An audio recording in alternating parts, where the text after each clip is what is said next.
बिस्मिल्लाहिर्रहमानिर्रहीम। अस्सलाम वालेकुम प्यारे व्यूवर्स, कैसे हैं आप सब। Quick healthy breakfast recipe. बारिश हो रही है बाहर, सोचा क्यों ना गर्मा गर्म कोई स्नैक बच्चों को बना के दिया जाए, और वो भी ब्रेकफास्ट में। बहुत ही आसान तरीके से आज मैं आपको बता रही हूँ कि ब्रेड का इस्तेमाल आप किस तरह से कर सकते हैं। सिर्फ आलू आपने बॉयल करने और ब्रेड अगर आपके पास घर पर है तो आप झटपट ये स्नैक ब्रेड के रेडी कर सकते हैं।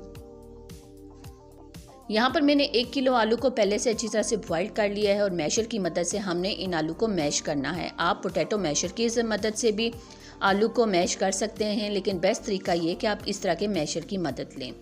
1 टेबल स्पून कुटी हुई लाल मिर्च, धनिया 2 से 3 टेबल स्पून आपने इस्तेमाल करना है।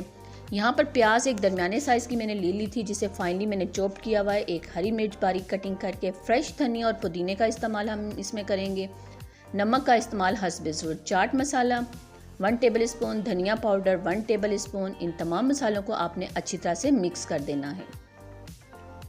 मिक्स हमने कर दिया है, इसे हम कवर करके रख देंगे। अब आते हैं ब्रेड की तरफ। ब्रेड के हमने स्लाइस ले लिए हैं, उनकी गोल कटिंग आपने करनी है। कोई सा भी गिलास आप ले सकते हैं, सिल्वर, स्टील या कांच का गिलास, तो आप इनकी कटिंग कर लें। अगर आप कटिंग नहीं भी करना चाहते तो कोई बात नहीं, आप ब्रेड को वैसे ही रख सकते हैं। लेकिन मैं यहाँ पर ब्रेड को खूबसूरती देने के लिए यहाँ पर मैंने गिलास की मदद से इनके पीस कटिंग कर लिए हैं गोल।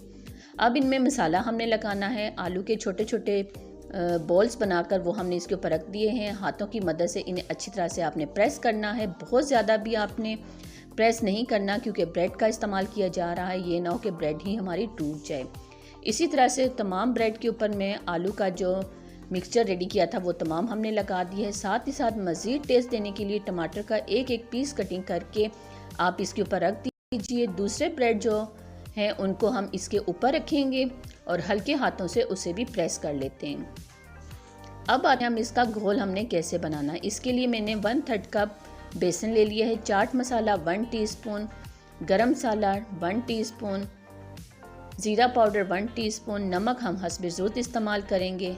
पानी थोड़ा सा शामिल करेंगे। इस घोल को आपने अच्छी तरह से मिक्स कर लेना है। बहुत ज़्यादा पतला भी नहीं होना चाहिए और बहुत ज़्यादा गाढ़ा भी नहीं होना चाहिए। पानी आप एक साथ मत डालिएगा, अगर एक साथ डालेंगे तो हो सकता है ये घोल आपका पतला रेडी हो जाए। यहाँ आप देख सकते हैं कि परफेक्ट घोल हमारा रेडी हो चुका है। दूसरी साइड पर हमने एक कढ़ाई के अंदर कुकिंग ऑयल को गर्म होने के लिए रख दिया है। जैसे ही कुकिंग ऑयल हमारा गर्म होगा, ब्रेड के जो पीस हमने कटिंग करके उनके अंदर मसाला फिलिंग करके रखा हुआ है, इस बेसन के घोल के अंदर हम इसको अच्छी तरह से डीप करेंगे और एहतियात के साथ हम इसे गर्म कुकिंग ऑयल के अंदर डालते जाएंगे। बहुत ही मज़ेदार स्नैक बनने जा रहे हैं। बारिश हो रही है बाहर, तो बच्चों की फरमाइश पर आज हमने ये स्नैक रेडी किए हैं, तो सोचा इसकी रेसिपी भी आपसे शेयर करते जाएं। कुकिंग ऑयल यहाँ पर पहले से ही हमारा गर्म था, आप देख सकते हैं। इसके अंदर हमने ब्रेड के पीस को डाल दिया है। एक साइड इसकी हो चुकी है, दूसरी साइड हम तब्दील करेंगे। कलर देखिए माशाल्लाह से कितना ज़बरदस्त आ चुका है। पराठे बनाइए आप साथ इसके, और चटनी बनाइए और गरम गरम पराठों के साथ इसे सर्व कर सकते हैं। बहुत ही मज़े आने वाला है। पराठों के बगैर भी आप इसे खा सकते हैं, चाय के साथ या चटनी के साथ। लीजिए यहाँ पर अब हमारे जो स्नैक हैं ब्रेड के वो रेडी हो चुके हैं। साथ हमने पुदीने की फ्रेश चटनी भी बना ली है। बहुत ही मज़ा आ रहा है बच्चों को खाने में। बारिश भी हो रही है और साथ साथ हो गर्मा गर्म पकोड़े या फिर ब्रेड के ये स्नैक, तो बारिश का मज़ा दोबाला हो जाएगा। टमाटर का अपना ही एक टेस्ट है। हम थोड़ा सा खा के चेक करते हैं कि कैसे बने हैं। बहुत ही परफेक्ट शानदार रेसिपी आप इसे कह सकते हैं, यूनिक रेसिपी और हेल्दी ब्रेकफास्ट रेसिपी। तो आप इसे ज़रूर ट्राई कीजिएगा और मुझे कमेंट्स में ज़रूर बताइएगा, क्योंकि मुझे आपके कमेंट्स का इंतज़ार रहता है।